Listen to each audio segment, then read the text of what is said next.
Salut les amis, bienvenue sur Chrétien Philippe, j'espère que vous allez tous et toutes bien. Connaissez-vous l'épisode de l'Évangile, pour le moins surprenant, où Jésus dort dans une barque qui coule?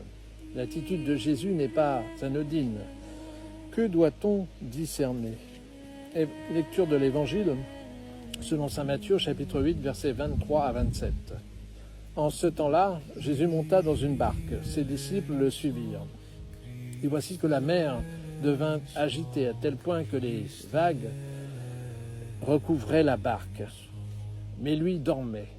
Les disciples s'approchèrent et le réveillèrent en disant « Seigneur, sauve-nous, nous périssons !» Mais il leur dit « Pourquoi êtes-vous si craintifs, hommes de peu de foi ?» Alors Jésus debout menaça les vents et la mer et il se fit un grand calme.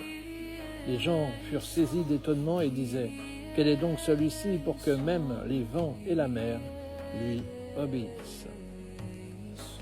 Alors, qu'est-ce que ce texte nous démontre? Être chrétien, c'est partager notre barque, notre vie avec le Christ. Nous connaissons tous des tempêtes dans notre vie, familiale, deuil, maladie, professionnelle, financier, etc. Comme lorsque tout semble opposé, tel un navire faisant face à des courants contraires, quand les vagues recouvrent nos espoirs, notre foi. Quand rien ne va, il nous arrive de dire « Seigneur, où es-tu? Je coule ». Pendant ce temps, Jésus dormait. Contrairement à ce que certains prétendent, le fait que Jésus ne se manifeste pas ne signifie pas son absence. Même si Jésus n'agit pas de suite, il est présent dans la barque de notre vie. Les disciples le réveillèrent « Seigneur, sauve-nous, nous périssons ». Dans la détresse, ils se tournent quand même vers le Christ.